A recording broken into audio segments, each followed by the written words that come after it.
Welcome to yours learning point.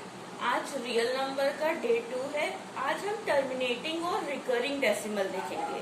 Decimal दो तरह से रिप्रेजेंट करते हैं, पहला होता है terminating and second one is recurring. ये कॉन्सेप्ट जानना बहुत जरूरी है क्योंकि इसी डेफिनेशन के थ्रू हम इर्रेशनल नंबर्स को पहचानेंगे कि कौन से नंबर इर्रेशनल होते हैं। क्योंकि जैसा कि कल हमने बताया था कि इर्रेशनल नंबर वो नंबर होते हैं जो ना ही टर्मिनेटिंग होते हैं ना ही रिकरिंग होते हैं। तो सबसे पहले ये जान लेते हैं कि टर्मिनेटिंग मतलब क्या होता है और रिकरिंग मतलब क्या होता है।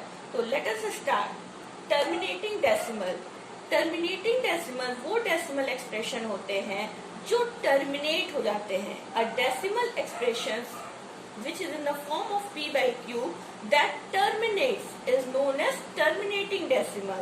जिनका सीधा सीधा मतलब समझ लिए, जब हम डिवाइड करें और उसका जो रिमाइंडर है वो अगर 0 आ जाता है तो हमारा वो फ्रैक्शन जो होता है, वो एक्सप्रेशन जो होता है वो टर्मिनेटिंग डेसिमल होता है। जैसे कि 1/4 को हम डिवाइड करेंगे, डेसिमल का डिवीजन सबको आता होगा, तो जब डिवाइड करेंगे तो उसका जो डेसिमल नंबर है 0.25, यहाँ पे रिमाइंडर इसका 0 यहाँ पे टर्मिनेट कर जा रहा है।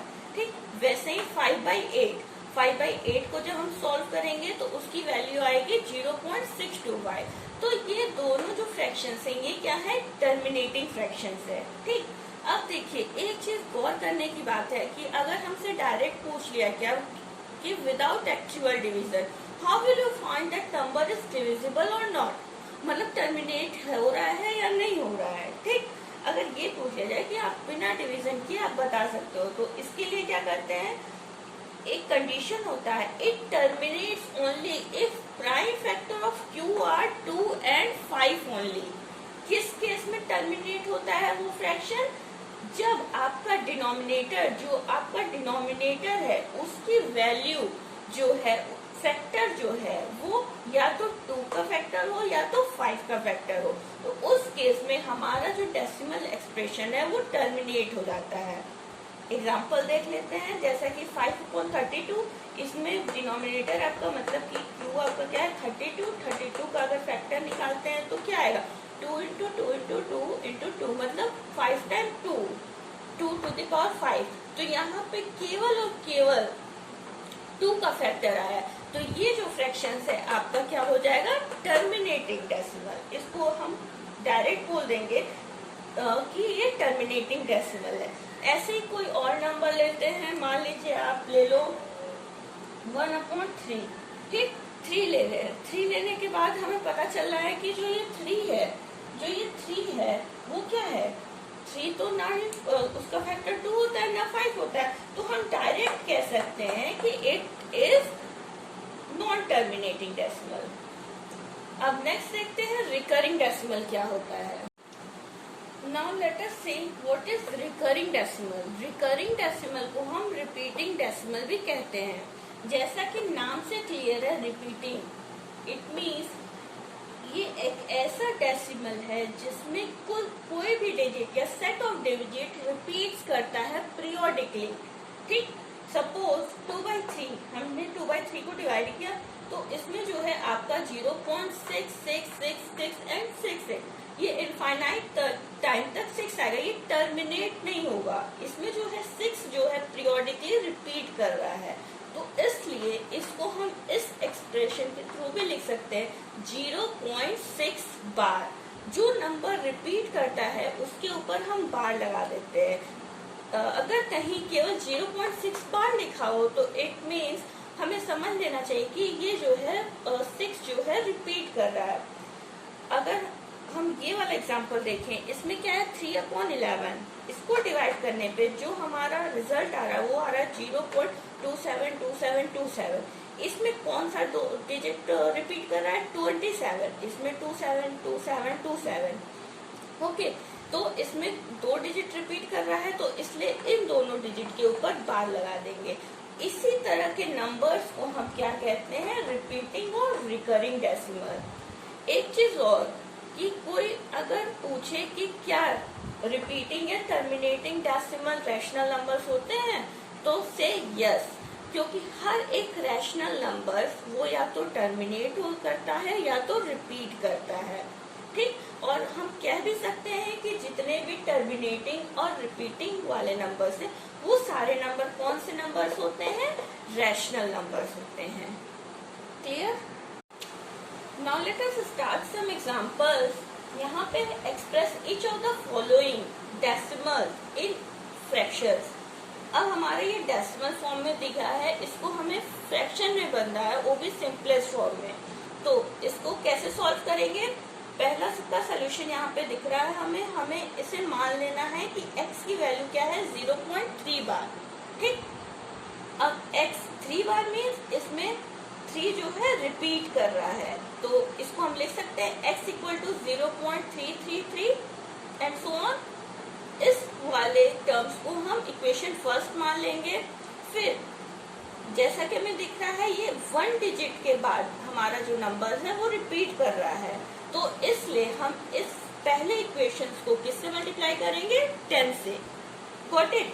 अब 10 से मल्टीप्लाई जब हमने किया तो 10 से जब हमने x को मल्टीप्लाई किया तो ये आपका बन के आ गया 10x, और 10 से जब हमने 333 मतलब कि 0.3 बार को जब मल्टीप्लाई किया तो हमारा जो एक्सप्रेशन निकल के आ गया 3.333 एंड सो ऑन, ठीक। अब हमारा नेक्स्ट स्टेप होता है कि हमें सेकेंड इक्वेशन में से फर्स्ट इक्वेशन को माइनस करना, subtracting second equation two first equation. यहाँ से अगर हम 10x में से x को माइनस करेंगे तो आपका क्या आएगा, 10x minus x equal to 9x। वैसे 3.333 बार को हम माइनस कर रहे हैं तो 3 माइनस 0 इक्वल टू 3, और जितने पॉइंट के बाद है ये सारे कैंसिल आउट हो जाएंगे, तो हमारा जो इक्वेशन निकल के आएगा वो क्या आएगा, 9x इक्वल टू 3। अब x की वैल्यू कैसे फाइंड होगी, x इक्वल टू 3/9।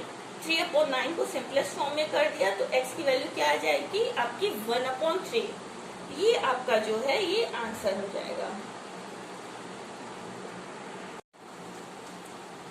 अब हम सॉल्यूशन बी का देखते हैं। इसमें जो आपका नंबर है 0.36 बार, इसमें 2 डिजिट रिपीट कर रहा है, 36 ये जो है 36 जो है रिपीट कर रहा है, तो हम x को मान लेंगे 0.36 बार, ठीक। अब x जो है जैसे कि इसको रिपीटेड फॉर्म में हमने लिखा था वैसे 0.363636 एंड सो ऑन।